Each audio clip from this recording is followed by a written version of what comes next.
കേൾക്കുന്നവരെ മറിച്ച് കളയുന്നതിനല്ലാതെ ഒന്നിനും കൊള്ളാത്ത വാഗ്വാദം ചെയ്യാതിരിക്കണമെന്ന് കർത്താവിനെ സാക്ഷിയാക്കി അവരെ ഓർമ്മപ്പെടുത്തുക. സത്യവചനത്തെ യഥാർത്ഥമായിട്ട് പ്രസംഗിച്ചുകൊണ്ട് ലജ്ജിപ്പാൻ സംഗതിയില്ലാത്ത വേലക്കാരനായിട്ട് ദൈവത്തിന് കൊള്ളാകുന്നവനായിട്ട് നിൽപ്പാൻ ശ്രമിക്കുക. ഭക്തിവിരുദ്ധമായിരിക്കുന്ന വൃഥാലാഭങ്ങളെ ഒഴിഞ്ഞിരിക്കുക. ആ വകക്കാർക്ക് അഭക്തി അധികം മുതിർന്നു വരും. അവരുടെ വാക്ക് അർബുദ വ്യാധി പോലെ തിന്നുകൊണ്ടിരിക്കും. അതായത് ഇപ്പൊ എന്നെ കുറിച്ചാണെന്ന് എനിക്ക് തോന്നിയത്. അല്ല, ബൈബിള് സാർ ഒരാളോട് ഉപദേശിച്ചാൽ സാറിന് പ്രശ്നം വരും. ബൈബിളിന്റെ രക്ഷയെ പറ്റി സാർ ഉപദേശിക്കുന്നെങ്കിൽ സാർ രക്ഷയിലേക്ക് വന്നിട്ടില്ല. അത് ഞാനിത് വായിച്ചപ്പോൾ എനിക്ക് എന്നെ ബാധിക്കണം.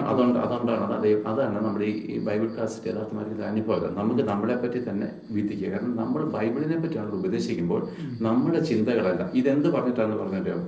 അപ്പോഴാണ് ഈ മേളത്തെ വചനങ്ങൾ പറഞ്ഞത്, അവനോട് കൂടെ മരിച്ചുവെങ്കിൽ നാം അവനോട് കൂടെ ജീവിക്കും. അപ്പൊ യേശുക്രിസ്തുവോടെ മരിക്കണം എന്നാണ് ഒരു ഉപദേശം. രണ്ട്, നമ്മളിപ്പോൾ പലവട്ടം വെച്ചാൽ അവനോട് കൂടെ കഷ്ടം സഹിക്കുന്ന പല വചനം അവിടെ നിന്ന് വായിച്ചില്ലേ. നീയും യേശുക്രിസ്തുവിന്റെ നല്ല ഭടനായി എന്നോട് കൂടെ കഷ്ടം സഹിക്കുക. അപ്പം ഈ യേശുക്രിസ്തുവിനോട് കൂടെ മരിക്കാൻ ഉപദേശിക്കുകയും അവനോട് വേണ്ടി കഷ്ടം സഹിപ്പാൻ പഠിപ്പിക്കുകയും ചെയ്യുന്നതിന് വിരുദ്ധമായിട്ട് കർത്താവ് നിന്നെ അങ്ങനെ ചെയ്യും, ഇങ്ങനെ ഉയർത്തും. നമ്മൾ കേട്ടിട്ടില്ല, ഇതൊക്കെ ചെയ്യുന്നവൻ ഇത് അർബുദ വ്യാധി പോലെ. അർബുദം എന്ന് പറഞ്ഞാൽ ഒരിടത്ത് വന്നു കഴിഞ്ഞാൽ പിന്നെ ശരീരം മുഴുവൻ സ്പ്രെഡ് ആകുക, അവസാനം മരിക്കുക എന്ന വണ്ണം ഈ പ്രോസ്പെരിറ്റി ടീച്ചിങ്, നമ്മുടെ ജഡത്തിന് ഇഷ്ടപ്രകാരമായിരിക്കുന്ന ടീച്ചിങ്, തമാശകൾ, കിഴവിക്കഥകൾ, താഴ്ത്തുകളുണ്ട് കിഴവിക്കഥകൾ, വൃഥാലാഭങ്ങൾ എന്ന് പറഞ്ഞാൽ ഒരു പ്രയോജനമില്ലാത്ത പാഴ്വാക്കുകൾ പറഞ്ഞ് ഉപദേശിക്കുന്ന എല്ലാ ഉപദേശങ്ങളും നമ്മളെ നശിപ്പിച്ചു കളയും.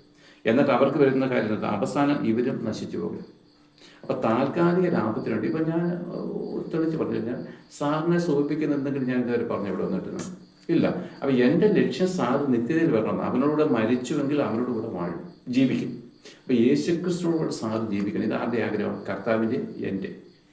മറിച്ച് സാറിന്റെ ഇപ്പോഴത്തെ എന്തെങ്കിലും പ്രശ്നം മാറുക എന്നുള്ളതല്ല ഇവിടുത്തെ ലക്ഷ്യം. സാറിന്റെ ഹൃദയത്തിനൊത്തവണ്ണം സംസാരിക്കുക എന്നുള്ളതല്ല എൻ്റെ ലക്ഷ്യം.